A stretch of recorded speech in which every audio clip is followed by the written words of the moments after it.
Today we will show you how to paint stones and how to change the color of stones for less than $10 and in one day. The process we show you will preserve the natural grain of the stones. Not bad when you consider remodeling for 3 or 4 days with lots of dust and cleaning and at a cost of $3,000 to $4,000. Okay, we bought this color here because we really liked it. It fit in great with our white cabinets and the white appliances we had at the time, but we have switched to a black stainless steel, so it just doesn't look right. So we've gone with this color here, which fits in a lot better compared to this, which looked nice at the time, but it just doesn't fit in. Before we start painting, it's a really good idea to vacuum off the rock, and if there's any greasy spots, clean them up. So I'm going to start vacuuming the rocks off now.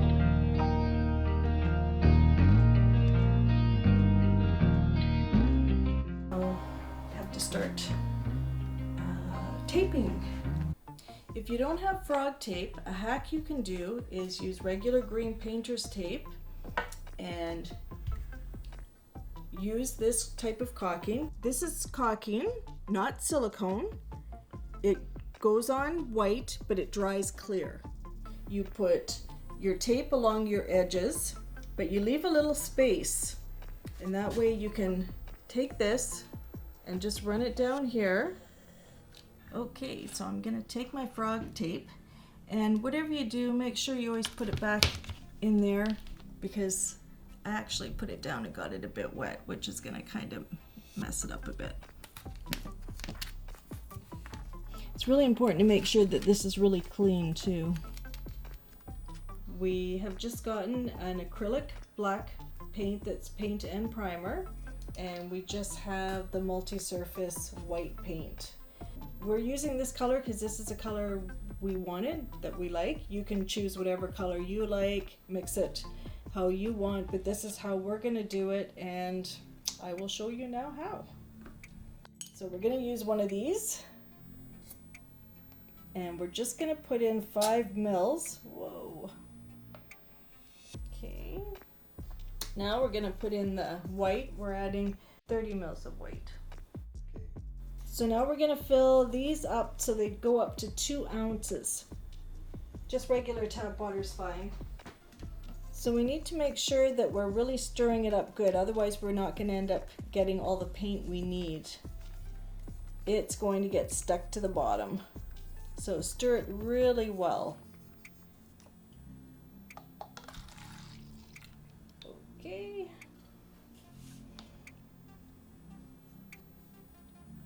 You don't really need to use a lot, surprisingly. We may end up having to add more water to it. We'll see how it looks. We just want to wash it with the paint. Okay. Yes, this looks nice. You can see that. Perfect. We want the consistency of water, which it definitely is. It's not thick at all. We did a test and we found it was too opaque, and we really need it to be transparent.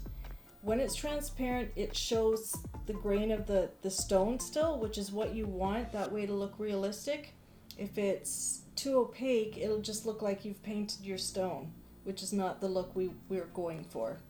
So basically you just need to test it, just to stick popsicle stick in and see if you can still see the grain through it.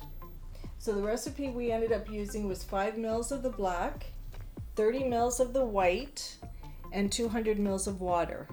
I forgot to mention that the type of brush you need to use will be similar to this or just like this, because we're using it on small stone. And this is basically just like putting water on your brush. If you use a brush like this, you'll end up with a lot of runs. So you're going to spend most of your time cleaning up the runs, because if it dries, you're going to see the drips.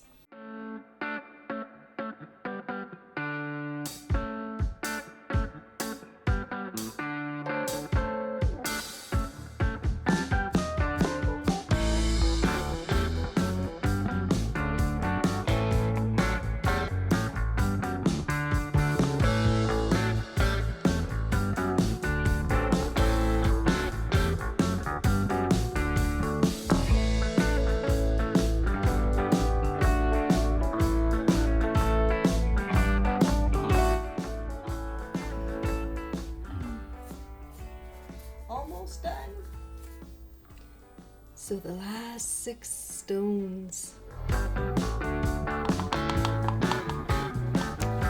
You probably noticed that the stones are a lot darker now. We didn't show you because we didn't want to make this video too long. The process of darkening the stones is the same. We use the same quantity of paint, or 35 mils of black and 200 mils of water applied on top of the gray to bring out contrast. Varying the undertone could have been done differently also. For instance, we could have used white and blue to cool down the color, or red and white to warm up the stones. The second coat simply brings out the contrast and determines the temperature of the stones. You should definitely experiment with the right pigments and quantities in order to end up with the hue and saturation you are looking for. If you have any questions about how to paint stones or how to change the color of stones, please make sure to subscribe, then ask your question in the comment section below. We will be happy to answer your questions as fast as possible. Thank you very much for watching our video to the end. Bye!